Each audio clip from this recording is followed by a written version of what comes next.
Bible, God's good book, cuts through the inflation of human nonsense every time. And the first book in God's book of books clearly sets the stage for cutting through the nonsense. When God announces that he's the God of Abraham, Isaac, and Jacob, and then you read about Abraham, Isaac, and Jacob, you can't help but to come away that God is the God of ordinary people who do ordinary things like get married. And so we're into Genesis 24, and we're going to zoom into the chapel of love story, the story of all stories when it comes to Genesis. We'll talk about that. But God is all in on this marriage story. And the reason why is because God's in on all marriage stories, including yours. So come on in, let's check it out.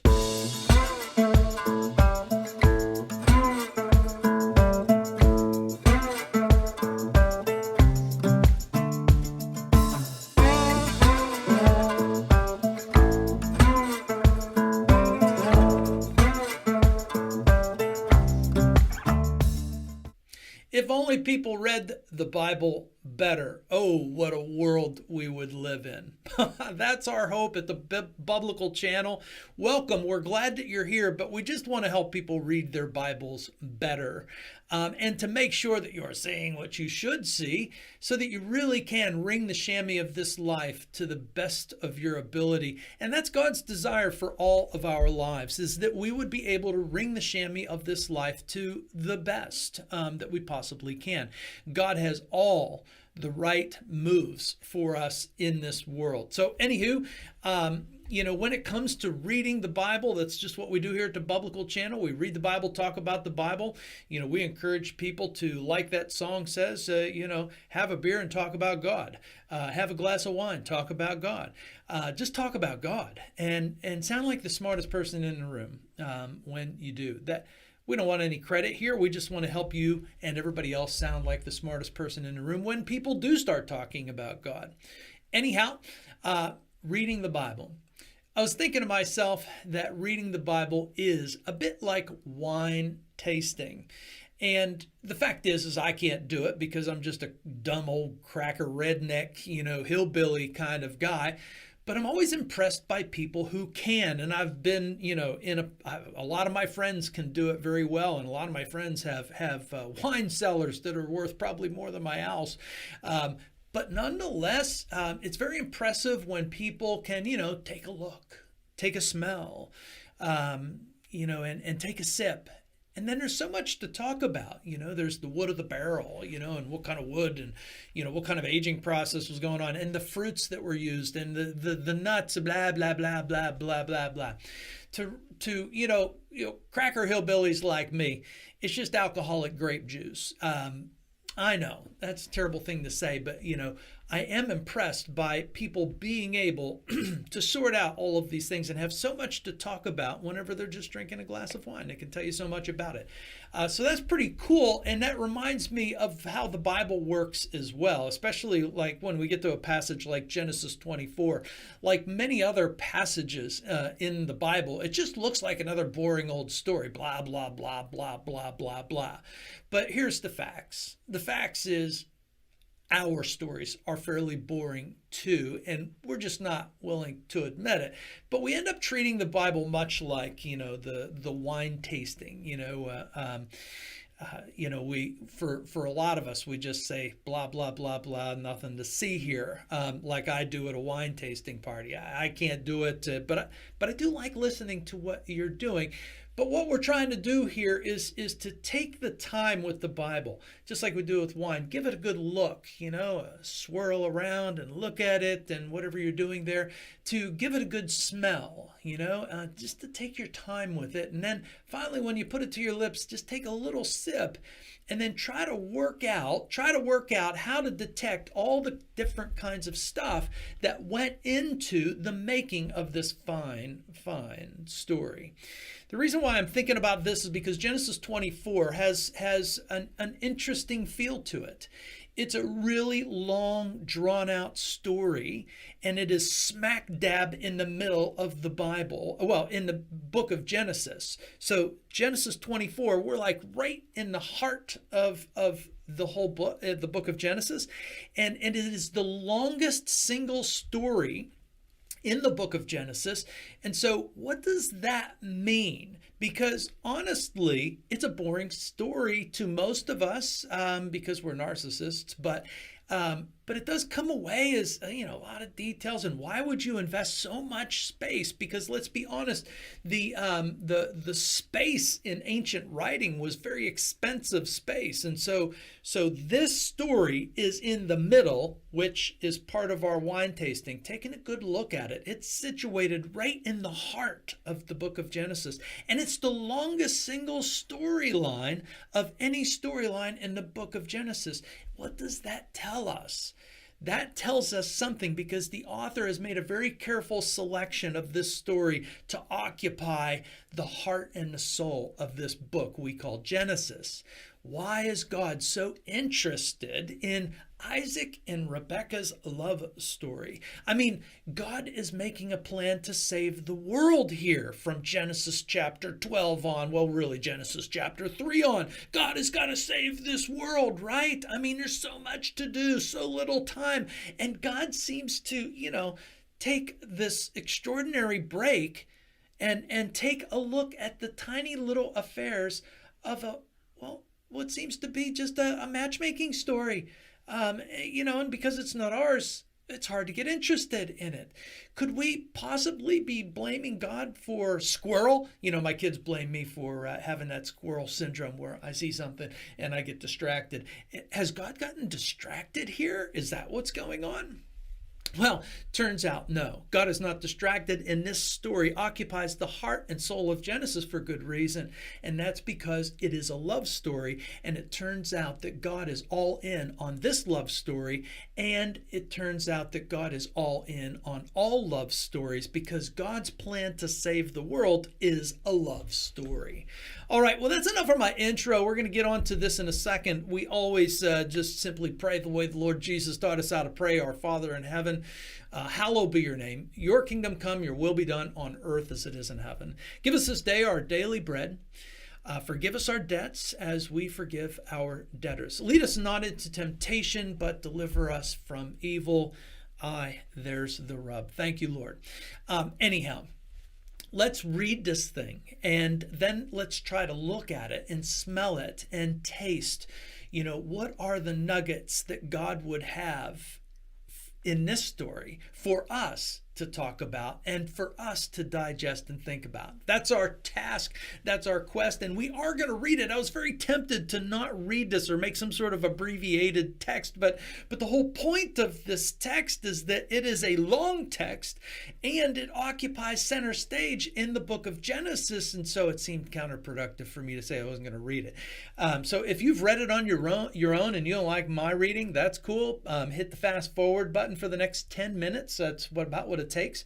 But otherwise, I'll do my best at trying to read it here. And let's just go. Let's go for it.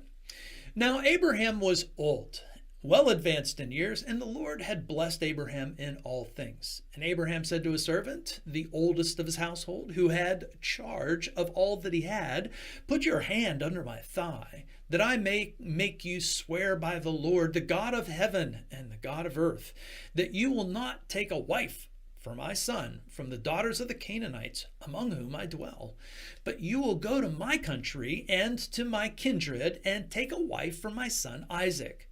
The servant turned around and said to him, perhaps the woman may not be willing to follow me to this land. Must I take your son back to the land from which you came? Abraham said to him, see to it that you do not take my son back there. The Lord, the God of heaven, who took me from my father's house and from the land of my kindred, and who spoke to me and swore to me, to your offspring I will give this land. He will send his angel before you, and you shall take a wife for my son from there. But if the woman's not willing to follow you, then you will be free from this oath of mine. Only you must not take my son back there. So the servant put his hand under the thigh of Abraham, his master, and swore to him concerning this matter. Then the servant took 10 of his master's camels and departed, taking all sorts of choice gifts from his master. And he arose and he went to Mesopotamia, to the city of Nahor. And he made the camels kneel down outside of the city by the well at the time of evening, because that's the time when the women come out to draw the water. And he says to the Lord, "O Lord, God of my master Abraham, please grant me success today and show steadfast love to my master Abraham.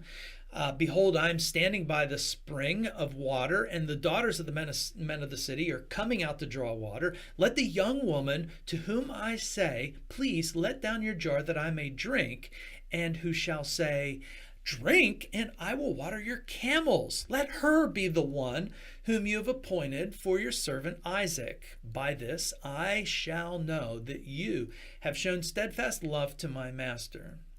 Before he had finished speaking, behold, Rebekah, who was born to Bethuel, the son of Milcah, the wife of Nahor, Abraham's brother, came out with her water jar on her shoulder. The young woman was very attractive in appearance, a maiden whom no man had known. She went down to the spring, filled her jar, came up. The servant ran down to meet her, and he said, "Please give me a little water to drink from your jar." She said, "Drink, my lord." And she quickly let down her jar upon her hand and gave him a drink. When she had finished giving him a drink, she said, "Hey, I will draw water for your camels also until they finish drinking." So she quickly emptied her jar into the trough and ran again to the well to draw water. She drew water for all the camels, and the servant, he gazed at her in silence to learn whether the Lord had prospered his journey or not. Seems like it to me. When the camels had finished drinking, the man took a gold ring weighing half a shekel and 2 bracelets for her arms and weighing 10 gold shekels. And he said, "Please tell me whose daughter you are. Is there room in your father's house for us to spend the night?" She said to him, "I am the daughter of Bethuel, son of Milcah, whom she bore to Nahor." She added, "We have plenty of both straw and fodder and room to spend the night." The man bowed his head and worshipped the Lord and said, "Blessed be the Lord, the God of my master Abraham, who has not forsaken his steadfast love and his faithfulness towards my master. As for me, the Lord has led me in the way to the house of my master's kinsman." Then the young woman ran and told her mother's household about these things. Rebekah had a brother whose name was Laban. Laban ran toward the man to the spring as soon as he saw the ring and the bracelets on his sister's arms and heard the words of Rebekah his sister, "Thus the man spoke to me." He went to the man, and behold, he was standing by the camels at the spring. He said, "Come in, blessed of the Lord. Why do you stand outside? For I have prepared the house and places for the camels." So the man came to the house and unharnessed the camels and gave straw and fodder to the camels. And there was water to wash his feet and to the feet of the men who were with him. Then food was set before him to eat. But he said, "I will not eat until I have said what I have to say." Laban said, "Speak on." So he said, "I am Abraham's servant. The Lord has greatly blessed my master, and he has become great. He's given him flocks and herds, silver and gold, male servants and female servants, camels and donkeys. And Sarah, my master's wife, bore a son to my master when she was old, and to him he has given all that he has. My master made me swear, saying that you shall not take a wife for my son from the daughters of the Canaanites in whose land I dwell, but you shall go to my father's house and to my clan and take a wife for my son. I said to my master, perhaps the woman will not follow me. But he said to me, the Lord, before whom I have walked, will send his angel with you and prosper your way. You shall take a wife for my son from the clan and from my father's house. Then you'll be free from my oath. And when you come to my clan, and if they don't give her to you, then you'll be free from my oath. I came today to the spring and I said, O Lord, God of my master Abraham, if now you are preparing the way that I go, behold, I'm standing by the spring of water. Let the virgin who comes out to draw water, to whom I say, please give me a little water from your jar to drink, and who will say to me, drink and I'll draw water for your camels too. Let her be the woman whom the Lord has appointed for my master's son. Before I had finished speaking in my heart, behold, Rebekah came out with her water jar on her shoulder. She went down to the spring and drew water. I said to her, please give me a drink. And she quickly let down her jar from her shoulder and said, drink, and I will give your camels drink also. So I drank. She gave the camels drink also. Then I asked her, whose daughter are you? She said, the daughter of Bethuel, Nahor's son, whom Milcah bore to him. So I put the ring on her nose and the bracelets on her arm. Then I bowed my head and I worshiped the Lord and blessed the Lord, the God of my master Abraham, who had led me the right way to take the daughter of my master's kinsman for his son. Now then, if you are going to show steadfast love and faithfulness to my master, tell me. And if not, tell me, that I may turn to the right hand or to the left. Laban and Bethuel answered and said, the thing has come from the Lord. We cannot speak to you bad or good. Behold, Rebekah is before you. Take her and go. Let her be the wife of your master's son, as the Lord has spoken. When Abraham's servant heard their words, he bowed himself to the earth before the Lord. And the servant brought out jewelry of silver and gold and garments and gave them to Rebekah. He also gave to her brother and her mother costly ornaments. And the men who were with him ate and they drank and they spent the night there. And when they arose in the morning, he said, send me away to my master. Her brother and her mother said, well, let the young woman remain with us a little while, at least 10 days or so, and then after that she may go. But he said to them, do not delay me, since the Lord has prospered my way. Send me away that I may go to my master. Well, they said, well, let us call the young woman and ask her. And they called Rebekah and they said to her, will you go with this man? She said, I will. I will go. And so they sent Rebekah, their sister, and her nurse, and Abraham's servant and his men. And they blessed Rebekah. And they said to her, O sister, may you become thousands of 10,000s, and may your offspring possess the gate of those who hate him. Then Rebekah and her young women arose and rode on the camels and followed the man. Thus the servant took Rebekah and went his way.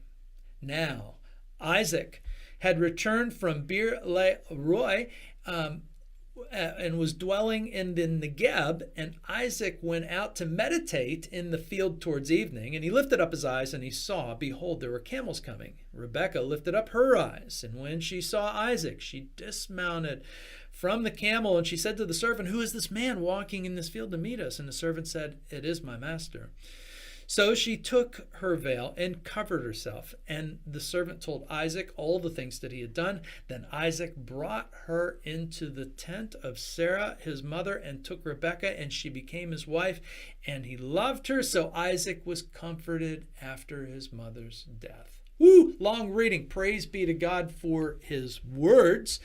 And I did not feel like I, in my right mind, could not read that. And now that we have it read, maybe you need to take a drink, take a break, hit pause, whatever you do. But we're going to get right at this and talk about what's going on here. I think that number one, in the things that we have to see that are going on here is this. Marriage is God's idea. And it's his big idea, and he's incredibly interested in marriage. So this marriage of Isaac and Rebekah is a great joy to God, because all marriages are a great joy to God. If Isaac and Rebekah, who are, honestly quite ordinary people, if their marriage is very interesting, guess what? God is interested in marriage in general. And God's whole plan for saving the world is packaged up in marriages. The best of the biblical stories that come to us in his good book involve miraculous births and wells and marriages. And it's Jesus who says, my burden is easy and my yoke is light, or vice versa, because that's the way God always is. God is in on this love story because God is in on all love stories, because he is his plan to save the world is a love story. And it begins with his promise to Abraham and Sarah to bless all peoples, nations, and families through them and their simple marriage. And now it is taking, the limelight is on Isaac and Rebekah's simple marriage, but this whole hooking up scene, or matchmaking scene, is intensely interesting to God, because all matchmaking, all marriages are intensely interesting to God. God's yokes and burdens are all love. That's why Jesus says what he says. We need to set down our anger button, when it comes to God, and absorb the vibe of the thing. And the vibe of the thing is that what seems to us to be a boring old story about somebody else's matchmaking story, their marriage, is actually telling us that God feels the same way about all marriages. Marriage is God's idea, not ours. We are just playing pretend. And we need to understand the fabric of God's whole plan to save the world is based on marriage. Anyhow, the story does begin, though, with Abraham's laser-like focus on the plan that God had started with him years ago in Genesis chapter 12. And now it's clearly time to advance the story into Isaac. He needs a wife if this story of God, this plan of God, is going to keep moving forward. And it's time to, Abraham's time is nearly done. Sarah's already died. Abraham's, getting close to his death days, I suppose. And it's time to advance the story. And so there's this, this kind of blend of proaction and providence involved here. There is a role for Abraham to play, and then there's a role for God to play. And it's just time to advance the story. So Abraham has a best friend, and oddly enough, his best friend in the whole wide world, who has charge of everything. Like, there's no passwords that this guy doesn't know. There's no bank accounts that this guy doesn't know. This is Abraham's best friend in the whole wide world. He's his most trusty number two partner, whatever you want to call it. But he's also his servant. And sometimes I think that we need to expand perhaps our view in the ancient world and slaves and servants, and maybe we need to adjust ourselves. I know for me and myself, there's some days I would just like to be somebody's servant. It sure seems a lot easier at times. Anyhow, that's not the point of our story. The point of our story is that the servant is Abraham's best friend and most trusted companion. And he tells us, he pulls them together and he says, hey, I want you to put your hand under my thigh, which is a very nice way of saying, put your hand on my groin. Kind of funny for us, certainly not our custom to put our hands on each other's groins whenever we swear or make promises to one another. But I don't know, if you just think about, putting your hand on somebody's groin, it seems like the whole tone of the thing gets serious in a hurry. Again, I digress. Anyhow, Abraham makes it very clear to his best friend servant that he cannot have a Canaanite wife for his son, because ultimately God is going to judge the Canaanites. And so Abraham is very careful not to, get involved too deeply with Canaanites. He's a good neighbor. He's a good friend to the Canaanites. They seem to like him. They're not all bad people. There's been some good, Canaanites in the mix, but he does not want to intermarry with them, because that is a whole nother level of complication. So he wants someone from his homeland to be the bride of for his son. And he also says that you can't take Isaac back there, because God actually pulled us out of there. So I don't want to. So Abraham's very sensitive to the will of God, and that's part of what we need to see here. And anyhow, so the servant gets on the camels, takes a bunch of people with him, and there goes to back to the land where Abraham came from, and he ends up meeting up with, indeed, Abraham's kindred. And Rebekah is a great niece, I suppose, or a great niece. I can't work it out. Anyhow, part of the story's focus, though, is this blend of proaction and providence. How there is a part that people have to play, that human beings play, and then there's also a part that God plays, providence plays. Also, very important that throughout this story, there is no force So there's no force that Abraham is using with his servant. There is no force being used with Rebekah either. So arranged marriages may seem a little strange to us, and maybe we want to chuck them into the garbage can. I say that might be a mistake, and it clearly is just part of the landscape and very usual stuff in the times. And somebody told me one time that if you really do have loving parents, that they probably know you even better than yourself and probably would be good pickers of your wife. Now, we all know that can go bad whenever you're trying to make business deals through selling your, or giving your daughters away or whatever. But if we think about it, it's actually a pretty sweet process that we see going on here. Anyhow, the thing that comes to our right in front of our faces is that put a good plan together. So the servant of Abraham puts a really good plan together, and then he looks for indications that God is approving of it. So it's totally fine to have a test for God, or some sort of, we call them fleeces because of another biblical story, but it's totally fine to do that with God. But you have to give God lots of room to move, and your plan has to be very good from the very beginning. You can't just say, God bless this mess. This guy here, the servant, has a great plan because he's going to pull from, he knows where to meet the women. We'll just give him that. But he also is looking for someone who is excellent at hospitality and is also hardworking. Okay, so there's a good plan in operation. And then the guy just sits it all before the Lord and he says, you know what? I'm just going to sit back and watch and see what's going to go on here. And I love that line where the man gazed at her in silence to learn whether the Lord had prospered his journey or not. So he's thinking about, the good plan that he put together and then the events that unfold here. And he's thinking about, does this seem like providence? Does it seem like God is blessing? It's totally fine to do. That's a good way to go about it. Most of the time we have a bad game plan. We get ourselves into messes and then we say, dear God, bless this mess. And then we're all mad at God because he didn't bless the mess that we made. Sometimes he does bless the messes that we made, and he's always willing to forgive us for the messes that we make.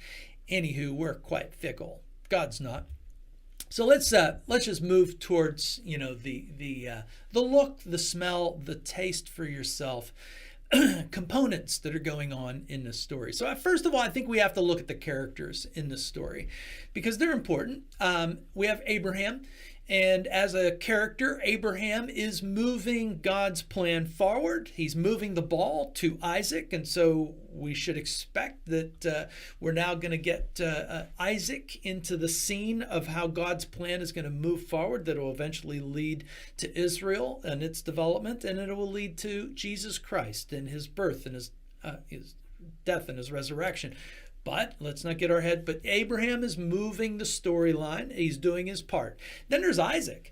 And I think it's really worth noting that Isaac appears to be a really good son, because we remember him as a teenager not arguing with his father or running away or poking him in the nose whenever his father bound him and put him on the proposed sacrificial altar, said, don't worry about it, God's going to provide this thing.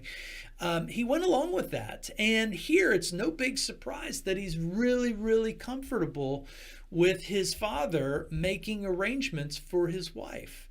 I think you just, whether you agree with prearranged marriages or not, you have to see that Isaac's a really good guy. He trusts his father and he also trusts in God. That's Isaac. He is a good guy. There's nothing wrong with Isaac. He's a, blithering idiot at times like we are. But for right now, Isaac is just seen as a very trusting person. He loves his dad and he trusts him, and he loves God and he trusts God. So that's a good thing. And then there's the servant. The servant in this passage really is the star of the show. Well, so is Rebekah. Rebekah's the star of the show too. But this servant, Abraham's number 2 best friend in the whole wide world, we have to notice that he has a very enthusiastic, direct relationship with God. So he is talking directly to God. He doesn't go to Abraham and say this to God.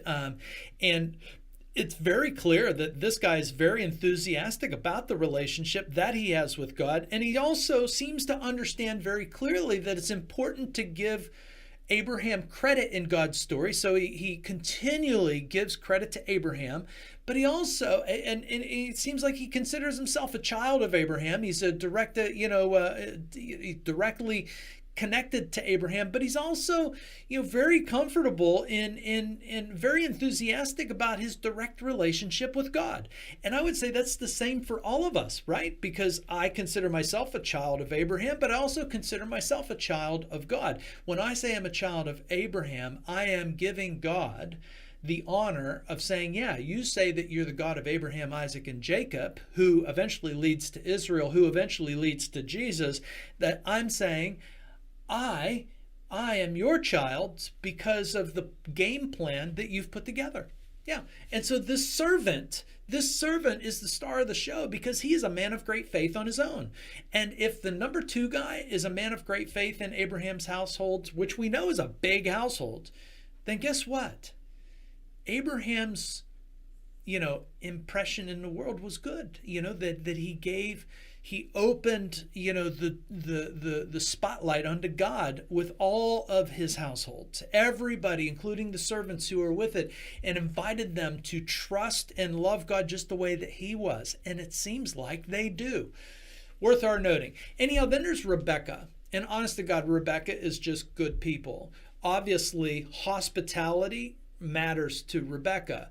And it's also hard work that is a part of Rebekah's character traits. I don't know about you, but when you put a good game plan to pick a mate together, it seems to me like picking somebody that's really concerned about hospitality and really concerned about hard work is a pretty good formula to put together. So if you know somebody that's getting married and you have an opportunity to give them a tip, I would say, hey, find somebody who really is focused and good at hospitality and also good at hard work. And I think you'll find a really good person. Anyhow, Abraham, like faith is what Rebekah has. Let's be honest. This gal, she is not forced into this situation. They even, her brother, and her mother turn to her and say, let's just check in with Rebekah. And they say, do you want to go with this guy? And Rebekah says, yes, I will go. So she has Abraham-like faith. She's willing to leave her country, leave her kin for an unknown land that is going to be shown to her like Abraham and Sarah did. She is the perfect fit. She's a chip off the Abraham and Sarah's block, so to speak. She is also the star of the show. Between the servant and Rebekah, I'm not sure who gets first credits, but doesn't matter. Laban's also worth noting. Other people see Laban as a pretty dodgy guy, that he's maybe a money chaser here. I don't see it that way. I don't see Laban as any worse than anybody else in the story, including Abraham, who makes plenty of blunders and is a little bit selfish at times in the way that he does things. And so I don't think Laban's a bad guy, either in this story or the one that's ahead of us when it comes to Jacob. Anyhow, there are still no superheroes in the story. Very, very worth our time. Just like Isaac went out and meditated in a field to think about something, I think all of us ought to go out into a field and meditate on this fact. God's stories are not about superheroes. Sadly, the Christian community has oftentimes tried to make all of these Bible characters superheroes. They are not. That is the whole point of the Bible, is that God is the God of ordinary people. And this ordinary scene of a matchmaking scene is so darn ordinary so that you would get the impression that your ordinary life is important to God as well. So anyhow, still no superheroes. And then there's Sarah, who we have to, she's also a character in the story, although she's dead, but she is a mother who is missed. Isaac does miss his mother, which means that she was a good mom, right? I mean, and Isaac's a good kid. He's a good guy. He's just like 40 or, getting close to 40 now. But what are some other things that we should, as we take a look and, take a smell and take a taste for ourselves of what this story is. What does this story really have for us? What should we be taking away constantly in our minds and our imaginations about God? Well, first of all, if this story is important to God, then it's showing us what's important to God. That's how the Bible works. God is very clear about what's important to him. God has time for this marriage because God has time for all marriages. God is totally into marriage. Marriages are the heart and soul of God's plan to save the world. I'm not kidding when I say that.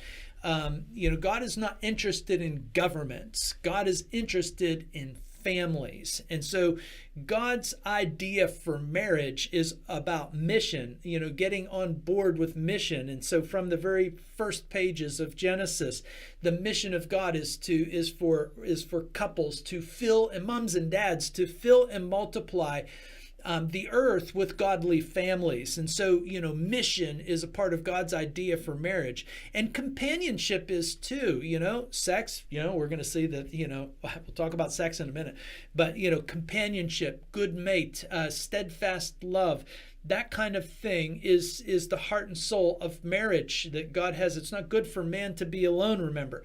And man is to leave his father and mother and cleave to his wife. Companionship is so essential to our successful life living, and that's what a marriage in God's idea is all about.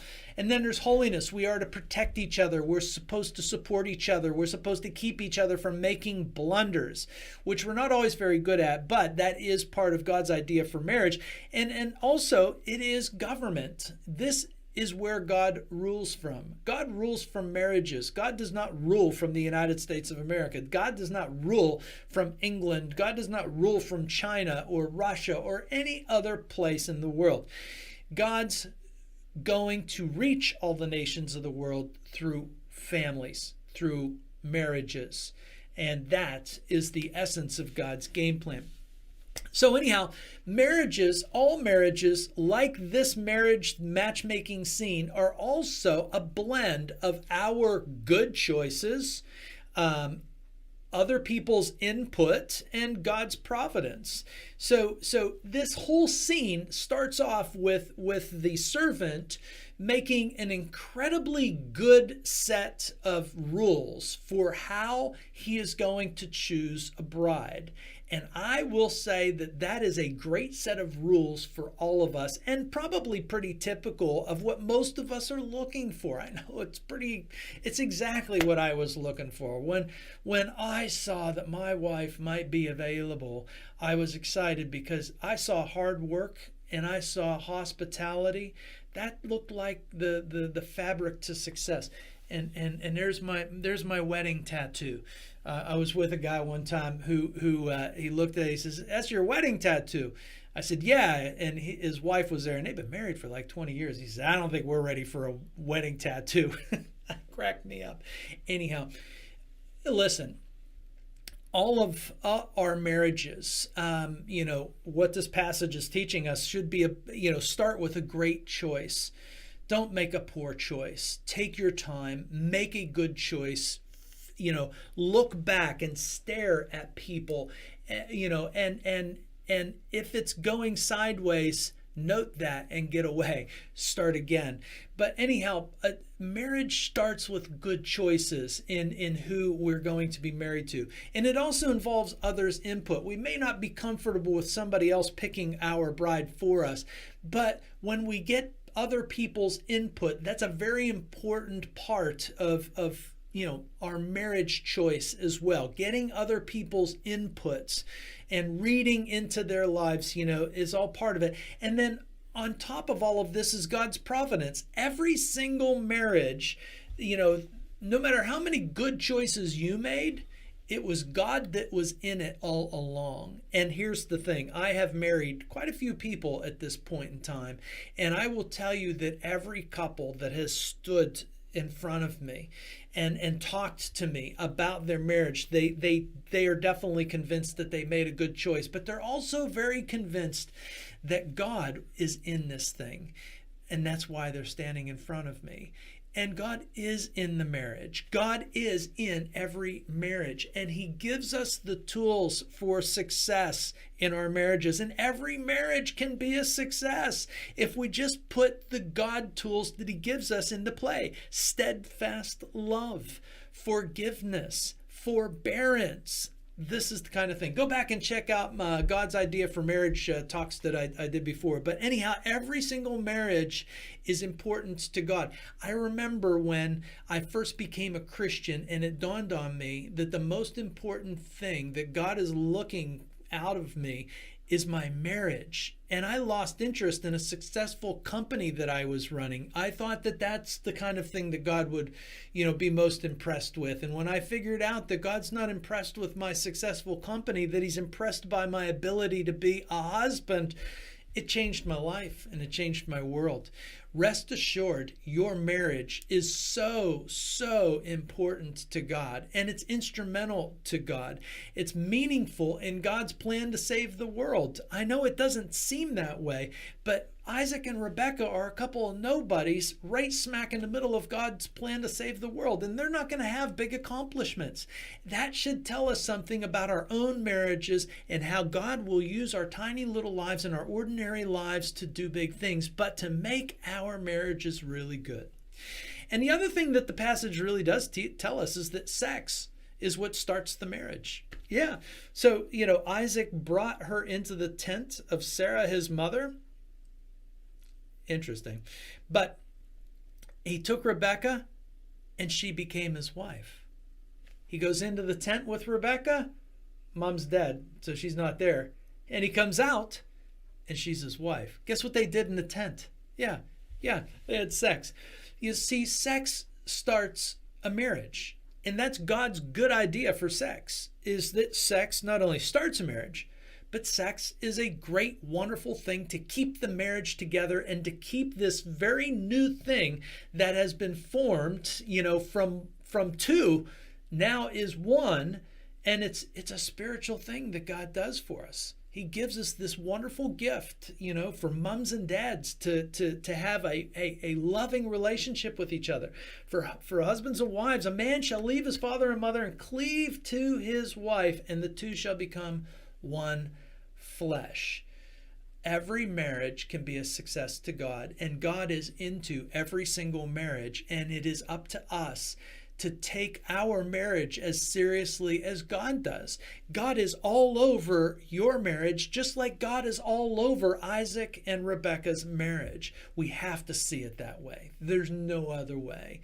And let us just absorb that. Let's take a good, healthy look at that and a good smell about it and taste it for ourselves. How important to the world good marriages are. If you want to change the face of the world, if you want to change your community, start by being a great marriage. The kids will love you for it, and everybody will love you for it. It's actually the smartest thing and the most brilliant thing that we can do, and God is all over that. It's what he's totally interested in, and that's why this chapter is dead center in the middle of Genesis, and it's so long. Anyhow, thanks for hanging with us. Catch you next time.